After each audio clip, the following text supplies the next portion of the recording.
অভিনন্দন জানিয়ে আজকে আপনাদের আহ্বান করার ইনভাইট করার মূল বিষয়টা আমরা তুলে ধরব। গণমুক্তি পরিষদের কেন্দ্রীয় কমিটি সিদ্ধান্ত গ্রহণ করেছে আগামী 11 জানুয়ারি রাজভবনে অভিযান করে ধর্ণা করে 12টা থেকে 3টা পর্যন্ত ধর্ণা হবে। কতগুলি ট্রাইবেলদের সমস্যা সংক্রান্ত ইস্যু নিয়ে এবং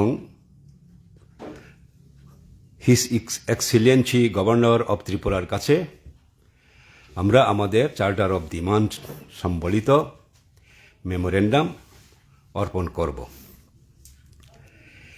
এই গণধর্ণা ডেপুটেশন রাজভবনে এই সিদ্ধান্ত শুধু আমাদের ত্রিপুরা রাজ্যের গণমুক্তি পরিষদের সিদ্ধান্তই শুধু না, এটা সর্বভারতীয় আদিবাসী অধিকার রাষ্ট্রীয় মঞ্চ তার সিদ্ধান্তের অংশ। গত 1 ডিসেম্বর দিল্লিতে হরকিষণ সিং সুরজিৎ ভবনে সারা দেশের বিভিন্ন ট্রাইবেল সংগঠনের একটা কনভেনশন হয় আদিবাসী অধিকার রাষ্ট্রীয় মঞ্চের আহ্বানে, এবং তার সঙ্গে আদিবাসী রিসার্চ অ্যান্ড ডেভেলপমেন্ট সেন্টার আর একটা এনজিও, এই দুই সংগঠন মিলে সেই কনভেনশনের আয়োজন করে 300 প্রতিনিধি আদিবাসী প্রতিনিধি বিভিন্ন রাজ্য থেকে সেই কনভেনশনে যোগদান করেন। এবং তার সঙ্গে আমাদের ভ্রাতৃপ্রতিম যে সংগঠন সারা ভারত কৃষক সভা, খেত মজদুর ইউনিয়ন, দলিত শোষণ মুক্তি, গণতান্ত্রিক নারী সমিতি, এই সমস্ত সংগঠনগুলির নেতৃত্বও এই কনভেনশনে উপস্থিত ছিলেন। কনভেনশনের প্রধান বিষয়বস্তু হল এই বিজেপির নেতৃত্বাধীন এনডিএ শাসনে, প্রধানমন্ত্রী নরেন্দ্র মোদীদের শাসনে আমাদের দেশের এবং রাজ্যের উপজাতিদের কর্মক্ষেত্রে চাকুরিতে সুযোগ থেকে বঞ্চিত করা হচ্ছে। এক্সক্লুশন অফ আদিবাসীস ফ্রম জব, চাকুরি থেকে, কর্মসংস্থান থেকে ট্রাইবেলদের বাদ দেওয়ার প্রতিবাদে এই কনভেনশন ছিল। এবং সেই কনভেনশনে সর্বসম্মতিক্রমে সিদ্ধান্ত গ্রহণ করা হয় যে আদিবাসীদের যে সংরক্ষণের অধিকার সেটা মেনে সারা ভারতবর্ষে রাজ্যগুলির কোটা, রাজ্য সরকারগুলির কোটা এবং কেন্দ্রীয় সরকারগুলির কোটা যাতে পূরণ করে শূন্যপদ পূরণ করা হয় অবিলম্বে। এবং শুধু সরকারি ক্ষেত্রে না, তার সঙ্গে কর্পোরেট, বেসরকারি ক্ষেত্র, এমনকি কন্ট্রাকচুয়াল যে নিয়োগ করা হয় সেগুলিতেও রিজার্ভেশনের ব্যবস্থা চালু করার দাবি আমরা রাখছি।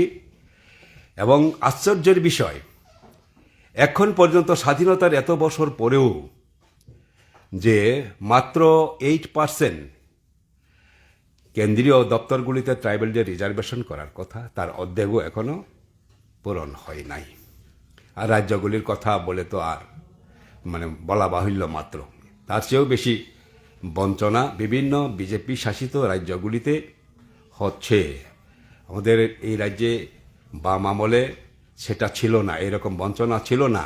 রাজ্য সরকারের কোটাগুলি পূরণ করা হয়েছিল, কিন্তু এখন এই কোটাগুলি তোয়াক্কা করা হচ্ছে না। এরকমভাবে এমনকি সবচেয়ে বেদনার বিষয় হল এখন সঠিক তথ্য পরিসংখ্যান তাও গভর্নমেন্ট প্রকাশ করছে না। কত এই আসলে ট্রাইবেল কোটা শূন্য পড়ে আছে সেগুলো হিসাব চেয়েও পাওয়া যাচ্ছে না। আরটিআইয়ের যে অধিকার সেটাও এখন সেখান থেকেও মানুষ বঞ্চিত হচ্ছে। এই রকম পরিস্থিতিতে কনভেনশন সিদ্ধান্ত করে ডিসেম্বর জানুয়ারি মাসের মধ্যে রাজ্যে রাজ্যে গভর্নরের কাছে আমরা ধর্ণা দেব, ডেপুটেশন দেব এবং আমাদের ট্রাইবেল ইস্যু সংক্রান্ত দাবি নিয়ে আমরা মেমোরেন্ডাম দেব। এই সিদ্ধান্ত মোতাবেকই আমরা ত্রিপুরা রাজ্য উপজাতি গণমুক্তি পরিষদ এই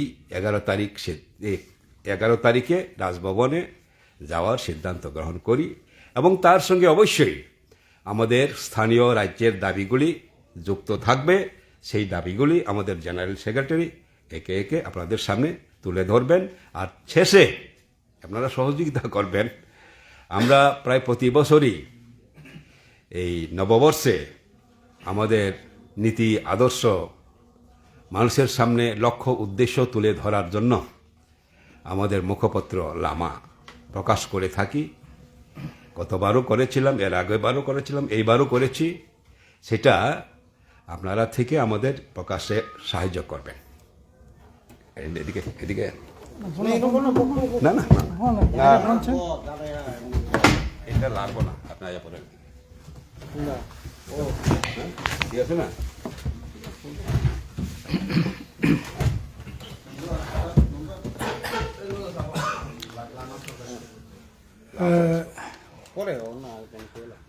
সবাইকে আন্তরিক ধন্যবাদ জানাচ্ছি। আমাদের সংগঠনের প্রেসিডেন্ট তো শুরুতেই বলেছেন কেন আমাদের আপনাদের ডাকা হলো। এটা ঘটনা যে অল ইন্ডিয়া যে আমাদের আদিবাসীদের যে সংগঠন, আদিবাসী অধিকার রাষ্ট্রমঞ্চের আহ্বানে যে আমাদের যে কনভেনশন কিছুদিন হয়ে গেল, তারই পরিপ্রেক্ষিতে আমাদের ওইখানকার যে সিদ্ধান্ত এবং আমাদের রাজ্যে আমরা বেশ দীর্ঘ সময় ধরেই কতগুলো বিষয়ে আমরা যে আন্দোলনটা করছি এটার সাথে যুক্ত করে আমাদের 11ই জানুয়ারি 2025 আমাদের যে গণ অবস্থান হবে, গণধর্ণা, সেই দাবিগুলো আমি আপনাদের সামনে উপস্থিত করছি সংগঠনের তরফ থেকে। মূলত আমাদের দাবিটা হচ্ছে কেন্দ্র এবং রাজ্য সরকারের সমস্ত শূন্য পদ পূরণ করতে হবে এবং রাষ্ট্রায়ত্ত যে সমস্ত সংস্থা আছে এগুলিতেও তার যে অনেক শূন্য পদ আছে এগুলি পূরণ করতে হবে। কোনো মতেই রাষ্ট্রায়ত্ত সম্পত্তিকে বেসরকারীকরণ করা চলবে না, এটা অবশ্যই বন্ধ করতে হবে এবং বেসরকারি সংস্থাগুলোতেও সংবিধানের 9 নং ধারাকে সংশোধন করে যাতে আপনার এসটি এসসিদের রিজার্ভেশন আইন মেনে নিয়োগের ব্যবস্থা যাতে করা হয়। এর সাথে এটা আমরা লক্ষ্য করছি গোটা দেশের মধ্যে এখন এই বিজেপি গভর্নমেন্ট আসার পর, মোদী সরকার আসার পর থেকে এই সময়টার মধ্যেই প্রায় 10 লাখের কাছাকাছি শূন্যপদ পড়ে আছে। এর মধ্যে রেল সবচেয়ে বেশি বলা যেতে পারে, প্রায় 3.25 লক্ষের মতো, স্বরাষ্ট্র মতো, প্রতিরক্ষা মতো অত্যন্ত স্পর্শকাতর, অত্যন্ত ইম্পর্টেন্ট দেশ রক্ষার প্রশ্নে এগুলিতে অত্যন্ত দরকার। সেগুলোতেও দেখা গেছে প্রতিরক্ষা দপ্তরে প্রায় 2.5 লক্ষের মতো শূন্যপদ পড়ে আছে, স্বরাষ্ট্র দপ্তরে প্রায় 1.5 লক্ষের মতো। আর নিয়োগ তো হচ্ছেই না, বরংশ যেগুলি ছিল এগুলি পর্যন্ত সেখানে অবলুপ্তি ঘটানো হয়েছে। ইতিমধ্যে এই সময়টার মধ্যেই প্রায় 1.5 লক্ষের কাছাকাছি এসটিদের সেখানে পদ অবলুপ্তি ঘটিয়েছে। গোটাটা যদি আমরা দেখি তাহলে প্রায় সেখানেও আপনার 5.5 লক্ষের মতো ইতিমধ্যে বিভিন্ন দপ্তরের পদ অবলুপ্তি ঘটিয়েছে। প্রায় বলা যেতে পারে 80টা দপ্তরে এই যে শূন্য পদ এবং বিভিন্ন দপ্তরে যে অবলুপ্তি ঘটানো হয়েছে, এটা আমরা তীব্র প্রতিবাদ করছি এবং কোনো মতেই এই ধরনের পদ অবলুপ্তি করা চলবে না। আর রাজ্যের ক্ষেত্রে তো আপনারা দেখছেনই, রাজ্য সরকারও বিজেপি আইপিএফটি ত্রিপুরা মাথা সরকার আসার পর এখন প্রায় 7 বছর হতে চলছে, নিয়োগ তো নেই। বামফ্রন্ট সময়ে 2018 সালে যে সরকারি কর্মচারী ছিল, যে সংখ্যাই ছিল, এটা পর্যন্ত এখন এর থেকে প্রায় আপনার 50,000-এর উপর সেখানে তার মানে বামফ্রন্টের সময়কালে যা ছিল তার চাইতে কমে গেছে। 1,60,65,হাজার ছিল, এখন এটা প্রায় 1,02,03,000-এ গিয়ে ঠেকেছে। কাজেই বিরাট সংখ্যক শূন্য পদ আমাদের রাজ্যতেও পড়ে আছে। এগুলি অতি সত্বর পূরণ করবার কথা আমরা বলছি, দাবি জানাচ্ছি। এছাড়া আমাদের এখানে রেগা সহ অন্যান্য দপ্তরের ব্যাপক কাজের সংস্থান করা এবং রাজ্যে বিশেষ করে আপনার বিজেপি আইপিএফটি রাজ্যে এখন ত্রিপুরামথাও যুক্ত হয়েছে, এডিসিও তো ত্রিপুরামথা, সেখানে প্রশাসন চলছে। উভয় ক্ষেত্রে যে সীমাহীন দুর্নীতি চলছে, এই দুর্নীতি বন্ধ করতে হবে, আইনের শাসন প্রতিষ্ঠা করতে হবে। এগুলি ছিল আমাদের এই দাবি।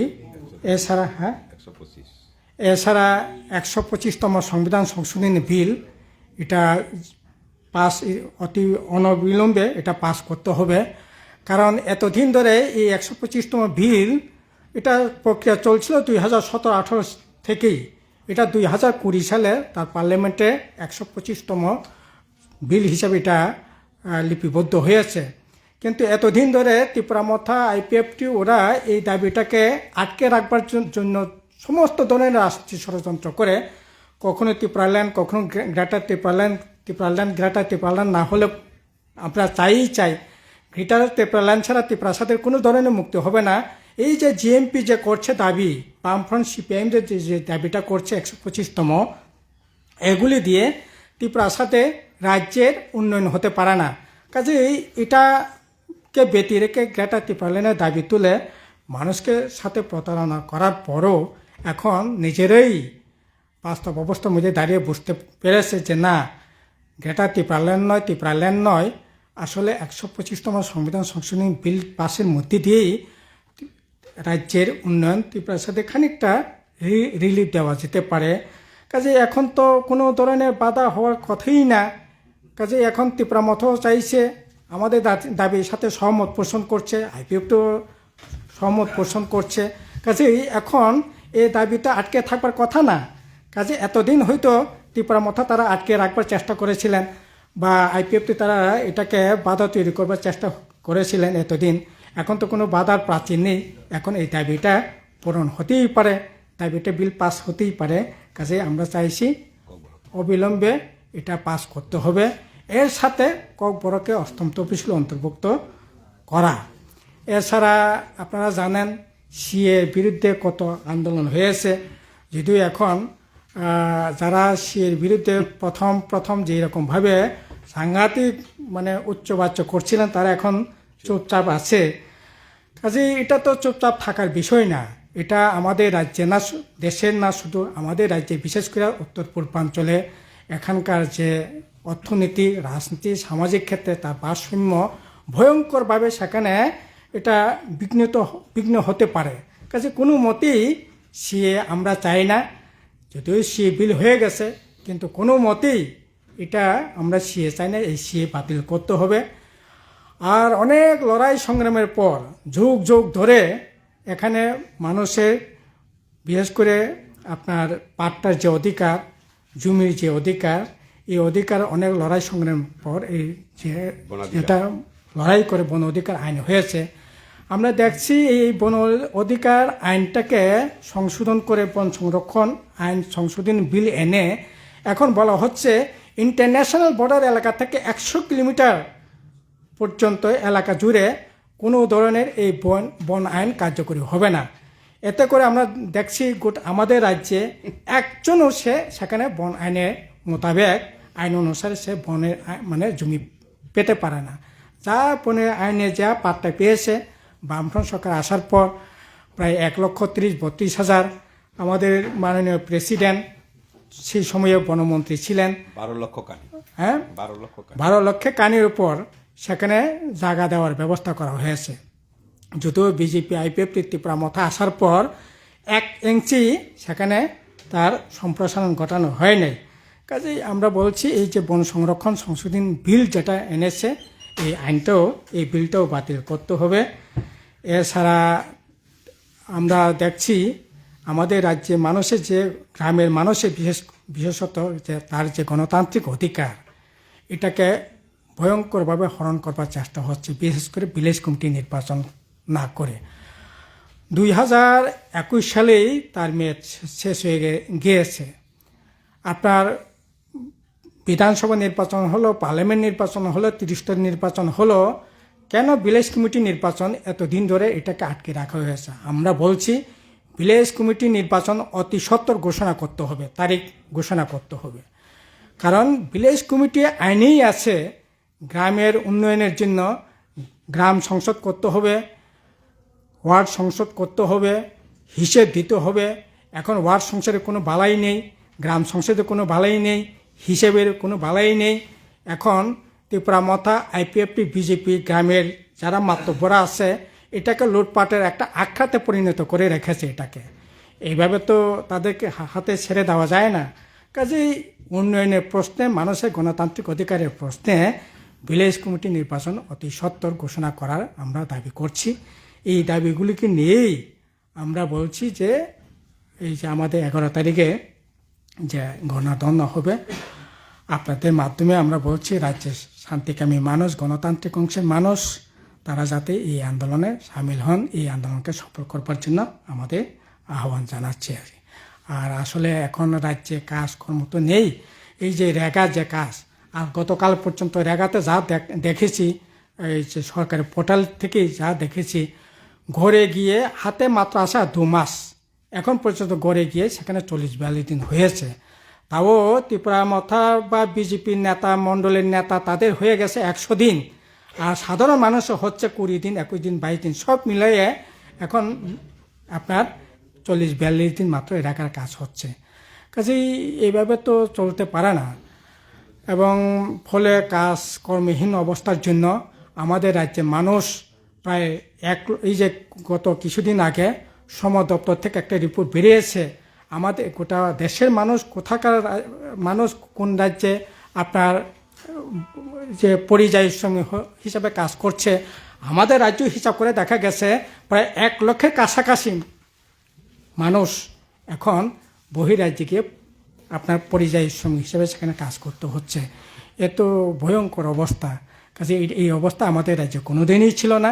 বিজেপি আইপিএফটি ত্রিপুরা মথা আসার পর এখন কাজের সন্ধানে বহিরাজ্যে গিয়ে ছোটাছুটি করতে হচ্ছে, গিয়ে এখানে মারা যাচ্ছে, ডেড বডি পর্যন্ত ফিরিয়ে আনা যাচ্ছে না। এই ধরনের ভয়ঙ্কর অবস্থা চলছে আর কি। এটা বেশি দিন এভাবে চলতে পারে না। কাজে তার জন্যই আমাদের এই আন্দোলন আরও জোরদার করার আহ্বান আপনাদের মাধ্যমে রাখছি আর কি। এই হচ্ছে মোটামুটি বিষয়। জায়গাটা ওই যে পুলিশ কোথায় জায়গা দেবে সেটার উপর। এটা হ্যাঁ, আমরা আস্তাবল থেকে আমরা স্টার্ট করব। টাইম 12টা থেকে 3টে হবে। হ্যাঁ, এখন ভিলেজ কমিটি আছে 587টা। ওইটা ধরি। হ্যাঁ, জামা আপনারা নিতে চাইলে নিতে পারেন, সৌজন্য সংখ্যা।